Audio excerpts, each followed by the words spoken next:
Well, judgment being reserved in that application by the Fair Trade Independent Tobacco Association to appeal the earlier court ruling confirming the continued ban by government on the sale of tobacco products.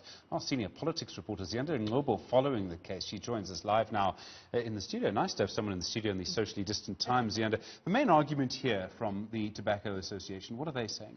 Well, essentially, Stephen, it's not necessarily different to what we heard in courts during the first court proceedings, but fundamentally, they're arguing against what they've described as the narrow judgment that was handed down by the full bench, saying that it's not just that they wanted cigarettes to be declared an essential item, but they're still questioning the medical evidence that was presented by the state to say that there's no evidence to prove that actually banning cigarettes actually alleviates the pressure on the health system. But they're also saying that there's no evidence, the evidence that they presented from the World Health Organization was way early on in the lockdown, and the circumstances that we find ourselves under are completely different, and that to expect smokers to go cold turkey in and of itself creates a separate medical condition by expecting them to just cut off cigarettes. And they're also, Stephen, speaking about the economic impact, saying that many jobs are at risk at this point in time, and that to continue this ban, despite not having evidence that banning cigarettes has stopped people from smoking,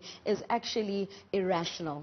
I haven't noticed people stopping smoking. Maybe 100%. That's just me. Government, obviously, they want to keep the ban in place. What argument from their advocates? Well, Advocate Marumo Moerane is essentially saying that the Minister, Cooperative Governance Minister, Dr. Nkosazana Dlamini-Zuma, is exercising her constitutional right through that Disaster Management Act by protecting lives, still citing that HSRC and WHO report to say that there is evidence to show that when people stop smoking, it will actually help alleviate pressure through obviously having more ventilators available, because we know that we've had an issue with ventilators being available, but also rebutting and retorting back at the applicants, saying that their application has essentially got nothing to do with the health of citizens during this global pandemic, but rather seeking financial gain and dealing with the interests of those in the tobacco industry. There's another case, and I mean the courts are going to be full of this sort of thing, but there's actually another case working through the courts. I can't remember the date on which that argument is supposed to be heard, but we could find a situation pretty soon where everyone's going to appeal to the Constitutional Court on this, right? 100%, Stephen. You'll remember it's that court case that's meant to be heard in the Western Cape High Court later in August. And in fact, there was an acknowledgement by the Judge President that there is still, another matter being heard in this regard, as well as Advocate Subo. But they're essentially saying that, there cannot be a situation where people just go directly to petition at the Constitutional Court. And you'll recall that, of course, when you apply for leave to appeal, you must prove that there's reasonable prospects of success in a higher court. And essentially, Subo today saying that there are reasonable, prospects because of the fact that they believe that a higher court is likely to be able to still take the minister's considerations, but also make and balance it with the interests that they have, because they've essentially argued that there's no reason why smokers cannot buy their cigarettes alongside their essential items. And this is the argument that they're making, that it's narrow to say that cigarettes aren't an essential item, but look at the argument holistically. Okay, I mean, there's a lot going on here. The argument around the illicit tobacco, and I mean, we all see cigarettes everywhere. There was that comment by Becky Clayler, the police minister, you would have to show that you bought cigarettes before the lockdown. I must say, I haven't seen that being enforced, by the way.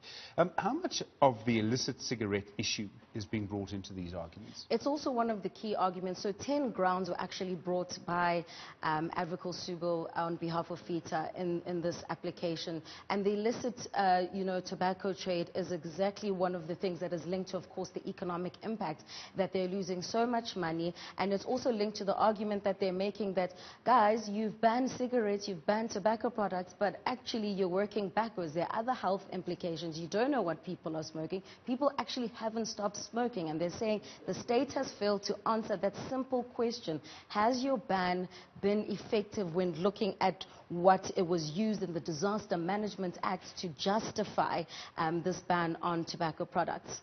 There's a lot at stake here for government, right? If this is overturned, the Minister of Cooperative Governance, Dr. Nkosazana Dlamini-Zuma, who hasn't actually publicly stated reasons, she's quoted the World Health Organization and then claimed it's sub judice.